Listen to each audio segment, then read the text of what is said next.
Hola a todos, ¿cómo están? Espero se encuentren bien y bienvenidos a la emergencia clínica. Mi nombre es Lizeth Partipilo, estudiante de medicina en la Universidad del Zulia en Maracaibo, Venezuela, y el día de hoy, para dar continuidad al contenido programático establecido en estas primeras jornadas internacionales de medicina interna, estaré hablando con ustedes un poco acerca de los criterios diagnósticos y el manejo clínico de una entidad clínica fascinante e interesante en el área de la endocrinología, como lo es el síndrome de Cushing. No sin antes comenzar, agradeciendo a la Federación Internacional de Asociaciones de Estudiantes de Medicina de la Universidad Continental de Huancayo por la invitación a estar aquí el día de hoy compartiendo el conocimiento con todos ustedes.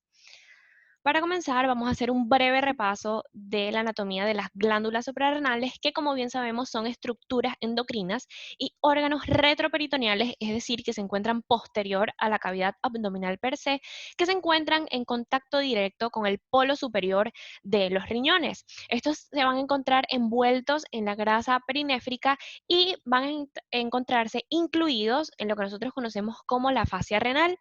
Sin embargo, tanto el riñón como la glándula suprarrenal va a estar separado una a la otra por la presencia de un tabique interno fino. En relación a su forma y a su tamaño, tenemos entonces que la glándula suprarrenal derecha va a presentar una forma de pirámide, mientras que su contralateral, es decir, la glándula suprarrenal izquierda, va a presentar una forma de semiluna y es descrita como un poco más grande. En relación a su irrigación, tenemos entonces que va a estar determinada por la presencia de la arteria suprarrenal superior, que es rama de la arteria frénica inferior, la arteria suprarrenal media, que como bien sabemos es una rama directa de la arteria aorta abdominal, y por último, pero no menos importante, la arteria suprarrenal inferior, que como bien sabemos es una rama directa de las arterias renales. Sin embargo, su drenaje venoso es un poco más sencillo, un poco más simple, en donde tenemos que la vena suprarrenal derecha me va a drenar inmediatamente en la vena cava inferior, ¿ok? Mientras que la vena suprarrenal izquierda me va a drenar en la vena renal izquierda.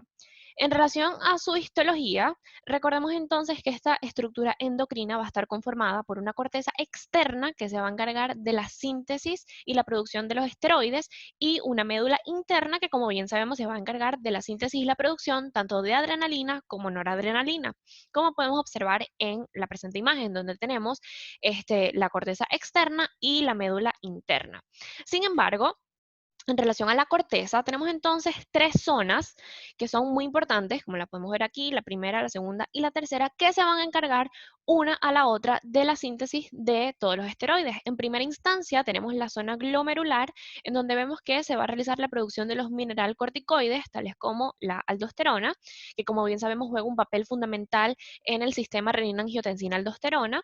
Tenemos entonces en la segunda zona, también conocida como la zona fascicular, que se va a encargar de la síntesis de los glucocorticoides, en donde el papel fundamental lo va a ejercer el cortisol. Y por último, pero no menos importante, en la zona reticular tenemos entonces que se va a producir la producción y la síntesis de los andrógenos suprarrenales, tales como la testosterona y la dehidroepiandrosterona. En relación a la fisiología normal de las glándulas suprarrenales, bien podemos ver que va a jugar un papel fundamental para la manutención y la regulación del metabolismo intermediario y de las respuestas inmunitarias mediante los efectos ejercidos por los glucocorticoides. A su vez, tenemos que los mineralcorticoides, como bien les mencioné anteriormente, principalmente la aldosterona, va a jugar un papel fundamental en el sistema renina-angiotensina-aldosterona, y por ende va a tener como que un efecto directo en relación a la regulación tanto de la presión arterial, los electrolitos, así como el volumen intravascular. En relación a los andrógenos, tenemos que va a jugar un papel fundamental en el desarrollo de las características sexuales secundarias específicas del sexo femenino. Y también recordemos que la elevación de cortisol va a jugar un papel importante en relación a nuestra respuesta fisiológica a situaciones estresantes o situaciones situaciones de emergencia, de estrés, de ejercicio, entre otras. En relación a la bioquímica, podemos ver la presentación de una molécula de cortisol. Recordemos que la estructura básica de los esteroides va a estar constituido por un núcleo de ciclopentano piridofenantreno y va a contar con la presencia de 3 anillos constituidos por 6 átomos de carbono cada uno y un anillo constituido por 5 átomos de carbono. En relación a la biosíntesis en sí de los esteroides, va a estar determinada por un proceso que nosotros conocemos como estero- esteroidogénesis, en relación que tenemos que tener en cuenta que el colesterol va a ser el sustrato principal para este proceso bioquímico. El colesterol, como bien sabemos, en primera instancia, el que consumimos nosotros diariamente por nuestra dieta, pero también el que proviene de la síntesis endógena de la mayoría de las células nucleadas, generalmente en su citoplasma y en el retículo endoplásmico, que vendría siendo, según la bioquímica de Harper, unos 700 miligramos al día. El colesterol va a ser captado por la corteza suprarrenal gracias a la presencia de los receptores de LDL o de lipoproteínas de baja densidad, las cuales se van a ver aumentados ante la presencia de la hormona adrenocorticotrópica. ¿Ok? Entonces, esto es algo que tenemos que tener en cuenta en relación a la síntesis bioquímica en sí de los esteroides. Entonces, entrando en tema, lo que nos compete el día de hoy es el estudio del síndrome de Cushing, que no es más que una entidad clínica de origen endocrino caracterizado por la presencia y la manifestación de signos y síntomas secundarios a niveles elevados de cortisol en sangre, el cual fue descrito en primera vez en el año 1932 por el Dr. Harvey Cushing, un reconocido neurocirujano. Podemos tener entonces que todas sus manifestaciones clínicas, como bien mencioné, van a ser secundarias a una exposición de niveles aumentados de cortisol en sangre. Generalmente es una entidad clínica que presenta una baja frecuencia y una complejidad diagnóstica, y a su vez su evolución tiende a ser insidiosa y de carácter crónico. Entonces, todas estas características en sí hacen del síndrome de Cushing una entidad clínica fascinante tanto de estudiar como de diagnosticar y de tratar en los pacientes. En relación a sus aspectos epidemiológicos, podemos ver que es considerada una enfermedad poco frecuente. Generalmente se presenta en 1 a 2 pacientes por cada 100.000 habitantes al año. Generalmente tiende a ser más frecuente en el sexo femenino en relación 8 a 1 con el sexo masculino. Es presentada con una mayor incidencia entre los 15 a los 60 años de edad y es considerada una entidad clínicamente letal con una tasa de supervivencia de 5 años en el 50% de los casos registrados si no se trata ni a nivel farmacológico, médico o quirúrgico. Es algo que hay que tener en cuenta. A su vez, un gran número de sus manifestaciones clínicas van a constituir los primeros motivos de consulta más frecuentes tanto en el servicio de emergencia como en las consultas tanto de medicina interna o de consulta por endocrinología en sí, tales como la obesidad, que como bien vemos se presenta en un 30% de los pacientes afectos de este síndrome, hipertensión arterial, trastornos del ciclo menstrual presentado en un 20-25% de las mujeres que presentan este síndrome. Generalmente la manifestación más común es la dismenorrea o la amenorrea, como bien sabemos, la ausencia del ciclo menstrual en sí, osteoporosis, diabetes mellitus, generalmente del tipo 2, y depresión, así como alteraciones psicocognitivas que se presentan en un 70% de los pacientes, como estudiaremos posteriormente. En relación a su etiología, podemos ver que va a depender de varios factores. En primera instancia, puede ser secundaria a una hiperplasia suprarrenal, que tiende a ser una de los factores más frecuentes, que a su vez esta hiperplasia suprarrenal puede ser secundaria a una superproducción hipofisiaria de hormona adrenocorticotrópica.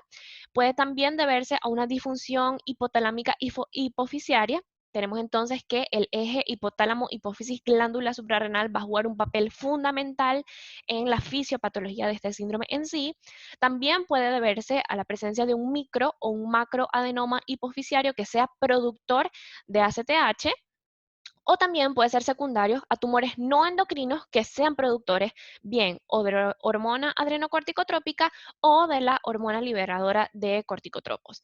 Estos tumores, ¿dónde pueden encontrarse? Pueden ser un cáncer broncógeno, un cáncer de páncreas, un cáncer de timo, y también se ha estudiado en pacientes del sexo femenino, claramente que como bien sabemos es el sexo con mayor incidencia a presentar este síndrome. Puede presentarse también en casos de cáncer de ovario. Otro de sus factores etiológicos puede ser la hiperplasia macronodular suprarrenal. Puede ser debido también a una displasia micronodular suprarrenal, la cual a su vez puede tener o puede presentarse de manera esporádica o de origen familiar. Entonces, esto es algo muy importante que tener en cuenta, realizar una buena anamnesis, un buen examen físico, una buena historia clínica e indagar en los antecedentes del paciente, no solamente en los antecedentes médico-quirúrgicos de interés, sino también sus antecedentes familiares, personales, hábitos psicosociales, entre otros antecedentes pues, que tenemos que plasmar en la historia clínica del paciente. Y otros factores etiológicos que juegan un papel fundamental en cuanto a la etiología y el origen de este síndrome son las causas exógenas, que son descritas como las más frecuentes, que son secundarias a la administración prolongada de glucocorticoides o la administración prolongada de ACTH, teniendo las referencias de las siglas y los acrónimos. En relación a su clasificación, esta va a estar determinada por sus factores etiológicos. Entonces, vamos a tener en primera instancia el síndrome de Cushing exógeno, que generalmente es el más frecuente, como les dije anteriormente, bien sea secundario a una administración prolongada de glucocorticoides o a una administración prolongada de hormona adrenocorticotrópica.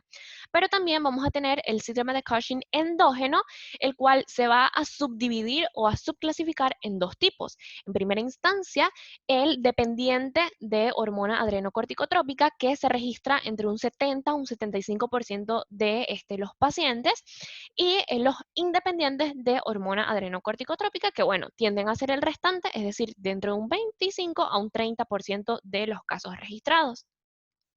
En relación a los dependientes de ACTH, tenemos entonces que estos pueden ser secundarios a la presencia de un adenoma hipofisiario, que esta es una entidad clínica ya conocida en sí como la enfermedad de Cushing per se, o también puede ser secundario a un tumor no hipofisiario que sea ectópico, pero a su vez sea secretor de ACTH.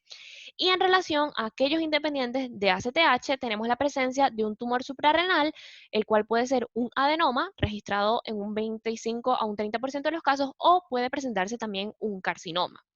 Ya eso vendría siendo competencia del estudio anatomopatológico en sí.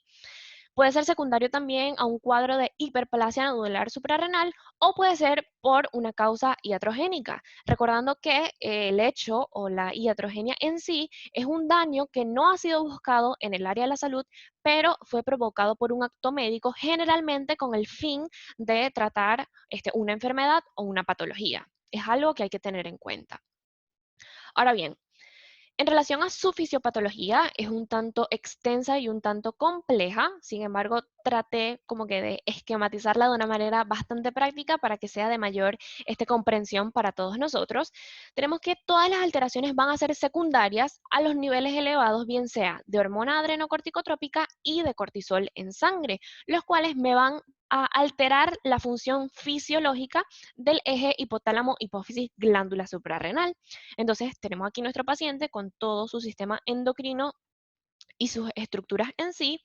Entonces, cualquiera de los factores etiológicos y de la clasificación en sí del síndrome que me altere el hipotálamo, esto me puede conllevar a un aumento de la hormona liberadora de corticotropos, lo cual va a actuar y va a ejercer una influencia en la hipófisis y me va a conllevar a un aumento de los niveles y la secreción y la síntesis de hormona adrenocorticotrópica, lo cual a su vez me va a estimular finalmente las glándulas suprarrenales y esto me va a responder con un aumento de la síntesis de cortisol y por ende lo vamos a poder evidenciar con unos niveles elevados de cortisol en sangre. Y como bien sabemos, el cortisol tiende a ejercer sus efectos en la mayoría de los tejidos del cuerpo humano. Ahora bien, ¿en qué se va a traducir todo esto? En las siguientes causas y efectos que vamos a ver a continuación. El síndrome de Cushing, como bien lo hemos dicho anteriormente, va a estar considerado clínicamente o caracterizado por la presencia de una elevación en sangre de los niveles de corticosteroides, los cuales me va a conllevar a un catabolismo de proteínas que a su vez puede actuar como un agente efector a cuadros de debilidad muscular. Y también este catabolismo de proteínas me va a estimular la conversión de los aminoácidos a glucosa. A su vez, los niveles aumentados de corticosteroides me van a estimular la actividad de diferentes enzimas. Como bien podemos ver, me va a estimular la conversión de ácido pirúvico a acetil-CoA, ¿ok? Y este acetil-CoA a su vez me va a funcionar como un sustrato principal para la síntesis pues, de colesterol, como mencionamos anteriormente en los aspectos bioquímicos. Me va a estimular también la actividad de la glucosa 6-fosfato y de la fructosa 1,6-bifosfato, lo cual me va a ejercer una función directa en relación al estímulo de la gluconeogénesis, es decir, de la nueva síntesis de glucosa a nivel orgánico en sí del paciente que lo presente. Sin embargo, los niveles aumentados de corticosteroides en sangre, estos van a incidir directamente en la actividad en cuanto a la absorción y la oxidación de la glucosa con PET, entonces me va a disminuir la absorción de la glucosa per se que nosotros consumimos en nuestro día a día, en nuestra dieta. A su vez, me va a estimular la actividad de la adiponectina, que como bien sabemos es una hormona fundamental, generalmente sintetizada por el tejido graso, y también me va a estimular la actividad del factor de necrosis tumoral alfa. ¿Y esto qué me va a conllevar? Pues a un aumento de la grasa abdominal, pero también a un aumento de la lipólisis y la degradación y la síntesis pues, de los ácidos grasos libres. Por último, pero no menos importante, el aumento de los corticosteroides me va a incidir en una hiperplasia de las células betas del páncreas, que como bien sabemos son las responsables de la síntesis de la insulina. Entonces, esto me va a conllevar a un aumento de niveles de insulina en sangre y niveles de glucagón. ¿En qué se va a traducir todo esto? En lo que vamos a ver a continuación, un estado de hiperglucemia, que también se han descrito en diferentes pacientes, que todos estos efectos a nivel bioquímico también me puede conllevar a un cuadro de resistencia a la insulina. Sin embargo, esto es solo una primera parte en sí de la fisiopatología de este síndrome. A su vez, vamos a tener otras causas y efectos que van a incidir directamente en las manifestaciones clínicas que veremos posteriormente. A su vez, el aumento de corticosteroides en sangre me va a disminuir el reclutamiento de los osteoblastos y me va a promover la apoptosis de los osteocitos, que como bien sabemos son las células pues, del tejido óseo en sí. Esto me va a conllevar una disminución en la formación de la matriz ósea, lo cual prácticamente se va a traducir en una fragilidad ósea. A su vez, me va a disminuir la absorción en calcio, vamos a tener una alteración en la liberación pulsátil de la hormona paratiroidea, que generalmente tiende a aumentar, y esto me va a producir un aumento en la resorción ósea, que también va a incidir directamente en el cuadro de fragilidad ósea. Entonces vamos a tener que nuestro paciente va a presentar un mayor riesgo de padecer fracturas, y acompañado a nuestro cuadro que vimos en primera instancia de debilidad muscular, esto me va a conllevar a un mayor riesgo de padecer caídas, y como bien sabemos, las caídas nos pueden conllevar al padecimiento de una fractura. Entonces, prácticamente podemos ver de que es un ciclo vicioso, y que todas estas alteraciones a nivel fisiopatológicas prácticamente son causa y efecto y generan consecuencias pues, realmente significativas en el estado de salud en sí del paciente. A su vez, los niveles elevados de corticosteroides en sangre me va a aumentar el estado de vasoconstricción, ¿ok? Lo cual me va a aumentar la resistencia vascular. Recordando que los vasos sanguíneos encargados de la manutención de la resistencia vascular periférica tienden a ser las arteriolas. ¿Y esto en qué se va a traducir? En aumento del padecimiento y del riesgo de la presentación tanto de hipertensión arterial como riesgo cardiovascular. A su vez, ya para finalizar, el aumento de corticosteroides en sangre me va a promover la unión cruzada de angiotensina 2 a los receptores de mineralcorticoides, que como bien dijimos en primera instancia, el principal es la aldosterona, y esto me va a conllevar a un aumento del volumen circulante, lo cual también va a incidir directamente en el padecimiento y la presentación tanto de hipertensión arterial como de riesgo cardiovascular. Ahora bien, ustedes me dicen como que, ok, Lizeth, ya tenemos toda la fisiopatología en sí del síndrome, ¿en qué se va a traducir esto? ¿Cómo lo voy a ver yo? Vamos a ver todas las manifestaciones clínicas de este síndrome, que no necesariamente el paciente las debe presentar todas, pero sí presenta al menos una de ellas, 3, 5, dependiendo del cuadro clínico en sí del paciente. Tenemos entonces que va a ser una paciente que nos va a presentar obesidad centrípeta, ¿ok? Generalmente la obesidad no va a ser generalizada, sino se va a encontrar en sí, tanto a nivel troncal como abdominal. Va a ser una paciente con su presencia de su panículo adiposo a nivel abdominal, va a tener un evidente aumento de peso y de masa corporal, va a presentar debilidad generalizada, hipertensión arterial, hirsutismo y acné, que como bien sabemos el hirsutismo es la presencia de vello terminal de carácter medulado generalmente mayor, entre 3 a 5 centímetros, dependiendo. Trastornos del ciclo menstrual, que como bien les dije anteriormente, los más presentados o con mayor frecuencia presentados es la amenorrea y la dismenorrea. La presencia de estrías cutáneas violáceas, generalmente son bastante oscuras, algunas pueden ser moradas oscuras o pueden ser vino tintos, contrarias a las estrías normales en sí, que se presentan con mayor frecuencia en el sexo femenino. La paciente también nos puede presentar edema y equimosis, osteoporosis, miopatías proximales, hiperglucemia, como bien dijimos anteriormente en las manifestaciones fisiopatológicas, poliuria, es decir, un aumento de los hábitos miccionales o del hecho de ir a orinar, polidipsia, es decir, la paciente nos puede referir un aumento de la sed y de ingesta de agua, puede presentar también disminución de la libido y alteraciones psicocognitivas donde la primera o la más resaltante es la depresión, que como les dije, se presenta en un 70% de los pacientes. Ahora bien, una vez que conocemos la fisiopatología y conocemos las manifestaciones clínicas, ¿qué vamos a ver nosotros cuando nos llega nuestra paciente a la consulta?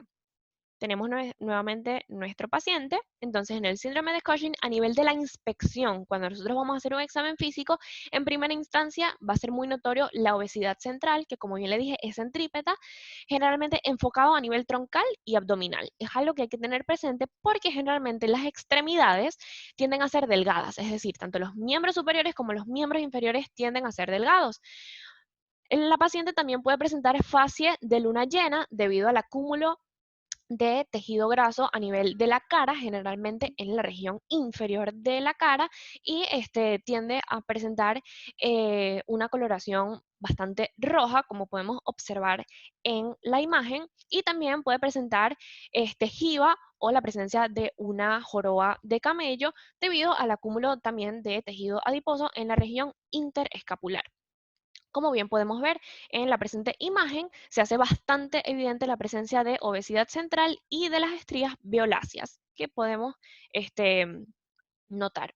Un tip de emergencia, más que de emergencia, un tip personal, cuando vayan a realizar una presentación y vayan a colocar la imagen de un paciente, siempre es recomendable el hecho de taparle los ojos para así preservar la identidad y la integridad del paciente en sí. Entonces, bueno, les traigo estas dos imágenes para que podamos tener una idea de cómo nos va a llegar este paciente a nuestra consulta y poder realizar un buen diagnóstico y una buena identificación de los mismos. En relación al diagnóstico, este va a consistir en demostrar primero el incremento de los niveles de cortisol en sangre y segundo, la incapacidad de la supresión de estos incrementos de elevados de cortisol en sangre tras la administración de dexametasona. Entonces vamos a tener dos pruebas de detección sistemáticas y diagnósticas. La primera, conocida como la prueba de supresión nocturna con dexametasona, la cual la podemos realizar en dos tipos o con dos dosis. En primera instancia tenemos una dosis alta donde vamos a administrar 1 miligramo de dexametasona a las 11 de la noche. Hay otros autores que refieren a las 12 de la madrugada, ya depende del criterio médico y del criterio clínico tratante en sí. Entonces, si tras esta dosis alta el paciente tiene niveles de cortisol plasmáticos mayores a 50 nanomoles por litro a las 8 de la mañana, podemos realizar el diagnóstico de síndrome de Cushing. Sin embargo, si vamos a realizar la prueba a dosis baja, generalmente administrando 0.5 miligramos cada 6 horas por 48 horas, es decir, por 2 días, si el paciente tiene unos niveles de cortisol plasmático mayores a 130 nanomoles sobre litro a las 12 de la madrugada, se puede realizar en sí el diagnóstico de síndrome de Cushing. Entonces es bastante importante tener en cuenta estas indicaciones. A su vez, podemos realizar la prueba de determinación de cortisol libre en orina, en donde se va a establecer el diagnóstico si la excreción de cortisol está aumentada generalmente por 3 de los valores normales fisiológicos de cortisol en orina. Entonces, esto lo vamos a determinar si el cortisol urinario tiende a ser o a presentarse en valores mayores a 25 nanomoles al día. Y por último, pero no menos importante, generalmente si queremos confirmar en sí el diagnóstico de síndrome de Cushing, podemos realizar la determinación de la hormona liberadora de corticotropos administrando por vía intravenosa un microgramo. Entonces, vamos a evaluar la respuesta tanto de la estimulación de la hormona adrenocorticotrópica, pero también la estimulación del cortisol. Entonces, si vemos que tenemos un aumento por encima del 40% de la hormona adrenocorticotrópica a los 15 a 30 minutos tras la administración de la CRH, entonces podemos confirmar en sí el diagnóstico de síndrome de Cushing. Pero también podemos evaluar si tenemos un incremento por encima del 20% de cortisol, generalmente a los 45 minutos a la hora previa administración de la CRH, podemos confirmar en sí el diagnóstico de síndrome de Cushing. En relación al estudio de imágenes que vamos a solicitar o que vamos a realizar, el gold estándar definido va a ser la realización de una tomografía axial computarizada de abdomen, como podemos ver acá en un corte transversal y en un corte coronal, donde este estudio nos permite la visualización de las glándulas suprarrenales, como podemos observar en la presente imagen, pero también nos permite la visualización tanto de tumores como de hiperplasias, que son los casos que tenemos presentados. Generalmente aquí tenemos la presencia de un tumor a nivel de la glándula suprarrenal derecha, ¿ok? La izquierda, como bien vemos, se encuentra normal, ¿ok? Y aquí en este corte transversal podemos ver una hiperplasia de la glándula suprarrenal. Como bien podemos ver aquí en referencia anterior-posterior. Entonces, bueno, tenemos en cuenta de que generalmente la tomografía es el estudio de imagen indicado ante pacientes con síndrome de Cushing. Sin embargo, si tenemos una tomografía normal o sospechamos de que hay alguna alteración a nivel del eje hipotálamo-hipófisis, ¿qué es lo que podemos hacer? Podemos solicitar otros estudios de imágenes, tales como la resonancia magnética nuclear, usando el gadolinio como agente de contraste, el cual nos va a permitir la visualización del eje hipotálamo-hipófisis, como podemos observar en las presentes imágenes. Pero a su vez, si sospechamos de alguna secreción ectópica de hormona adrenocorticotrópica al paciente, en primera instancia lo que le vamos a solicitar es una tomografía axial computarizada de abdomen y de tórax. Es para tener en cuenta. En relación al diagnóstico diferencial, es bastante importante tener también la presencia del síndrome de pseudo-Cushing, es decir, un síndrome de Cushing falso. ¿En qué pacientes vamos a tener o que tener en cuenta este diagnóstico diferencial? En aquellos pacientes que presenten obesidad generalmente generalizada, ¿ok? Valga la redundancia, es decir, pacientes obesos, no pacientes con obesidad centrípeta troncal que es propia y podría decirse patognomónica del síndrome de Cushing, sino pacientes obesos en sí, pacientes que presenten depresión y pacientes que hagan referencia a hábitos alcohólicos, es decir, a consumo de sustancias alcohólicas, consumo de OH. Generalmente, estos pacientes tienen niveles de cortisol normales o un poco elevados, y generalmente para realizar el diagnóstico diferencial vamos a realizar una de las tres pruebas diagnósticas mencionadas anteriormente, bien sea la prueba de supresión nocturna con dexametasona, bien sea la medición de este cortisol urinario libre, o la determinación de la hormona liberadora de corticotropos. Generalmente, la prueba de supresión con dexametasona muestra una alta especificidad ante la realización y al hecho de establecer en sí el diagnóstico diferencial. Algo que hay que mencionar y que recalcar es que además de la presentación de obesidad, depresión y alcoholismo, también pueden ser pacientes que tengan en curso alguna enfermedad aguda. Entonces podemos ver que de repente no va a haber una supresión en sí por parte de la dexametasona del eje hipotálamo hipófisis glándula suprarrenal, ya que pacientes que tienen enfermedades agudas, recordemos que generalmente pueden ser afectos de dolor y de fiebre, y estas son respuestas que me tienden a alterar en sí la actividad pues del eje presentado. Entonces es algo que hay que tener en cuenta y como bien les dije anteriormente, hacer un buen examen físico, hacer una buena anamnesis y bueno, dependiendo de las manifestaciones clínicas, el motivo de consulta del paciente, poder determinar un diagnóstico o el otro.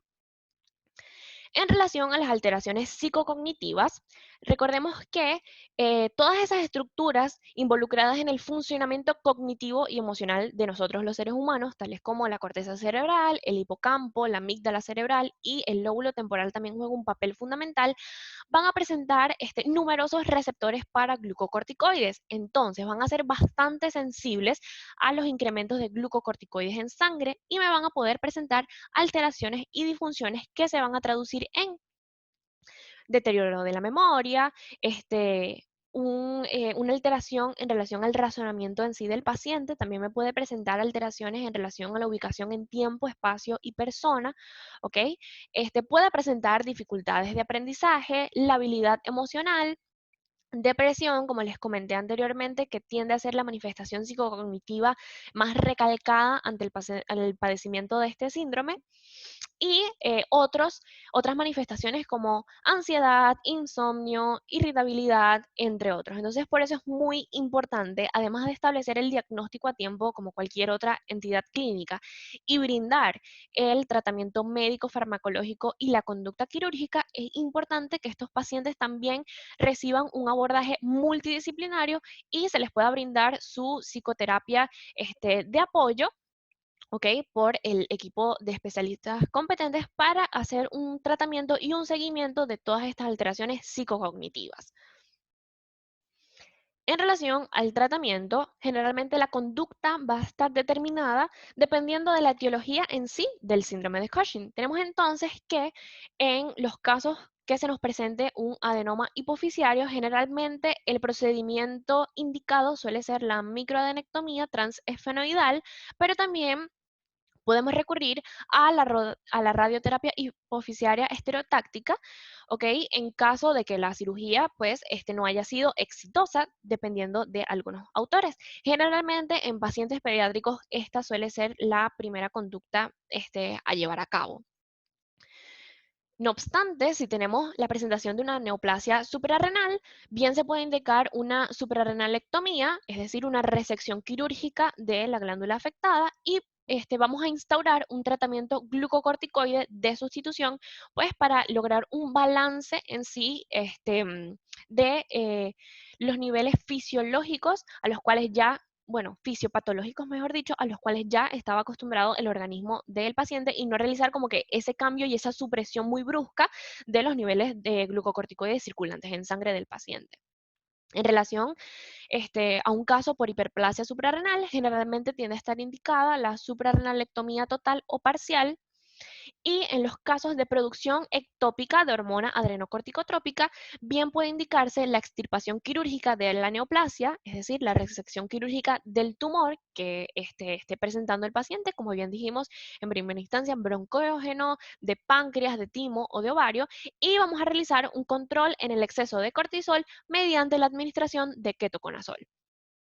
Ahondando un poco en farmacología, recordemos que el ketoconazol es un antimicótico de tipo azol, el cual vamos a administrar en una dosis inicial de 200 miligramos cada 12 horas. En relación a su mecanismo de acción, recordemos que él va a incidir directamente en la inhibición de enzimas esteroidogénicas que se van a encontrar acopladas al citocromo P450 y me va a inhibir, como bien les dije anteriormente, la actividad de la 17-20 liasa, la 11-beta hidroxilasa y la 17-alfa hidroxilasa.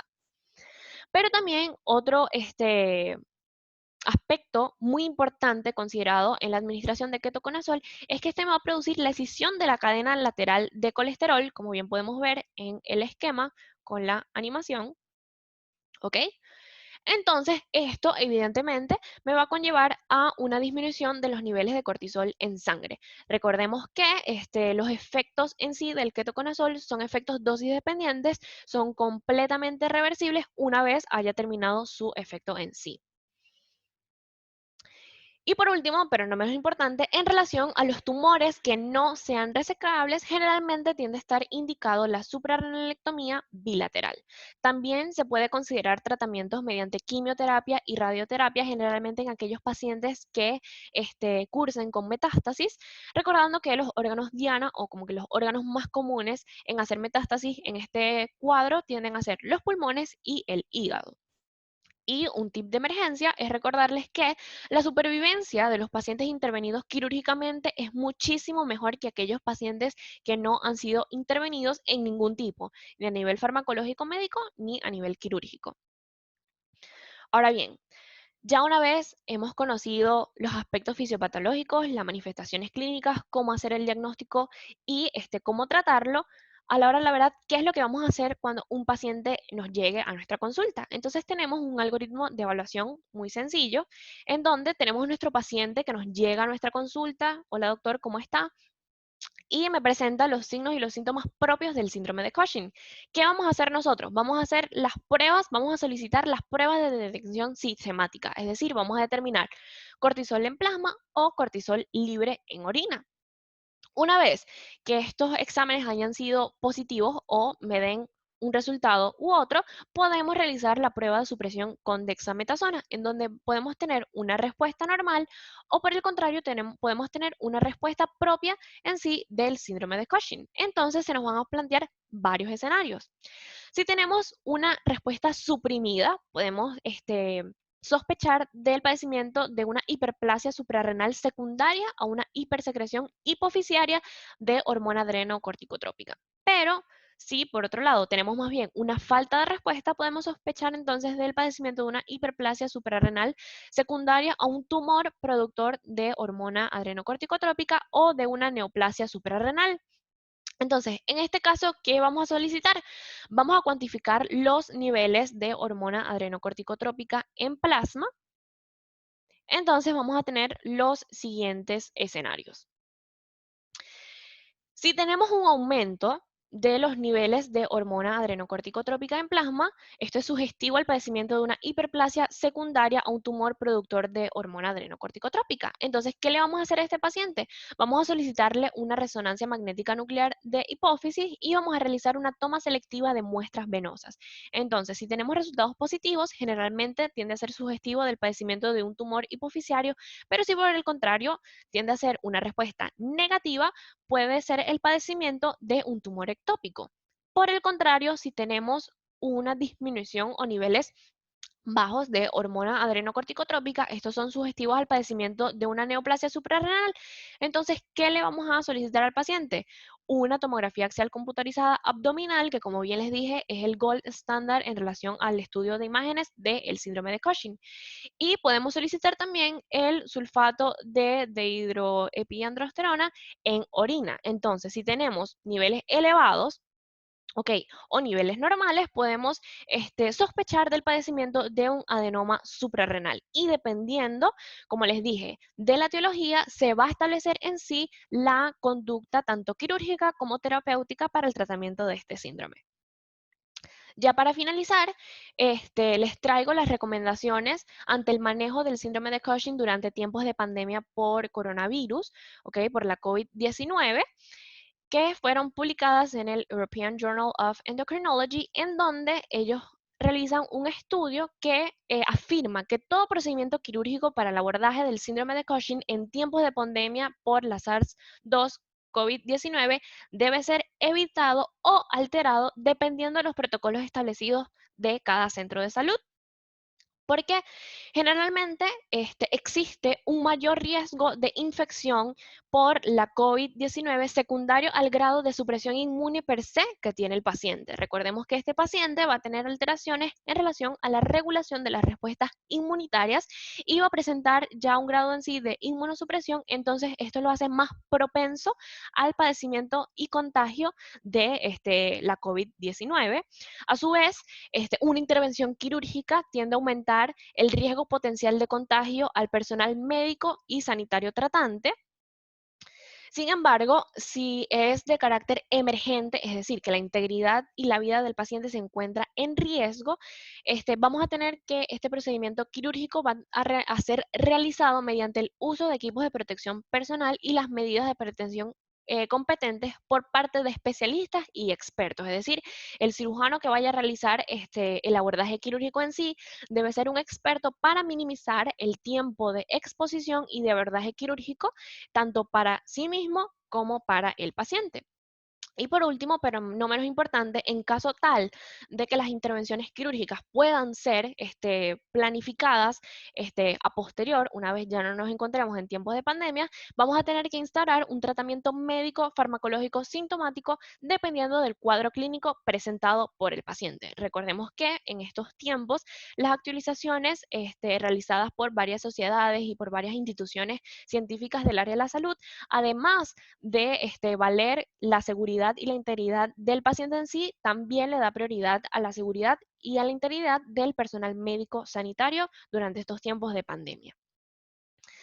Finalmente, muchísimas gracias por su atención, recordando que donde la medicina no llega, nadie puede, dependiendo en cuestiones de fe a cada quien, pero la esperanza puede ser terapéutica, según lo dice Francis Castell. Cualquier duda, observación o comentario pueden hacérmelo llegar a través de mis redes sociales, Emergencia Clínica, en Instagram, Facebook, Twitter y YouTube. De verdad que muchísimas gracias por su atención y por estar aquí el día de hoy compartiendo el conocimiento.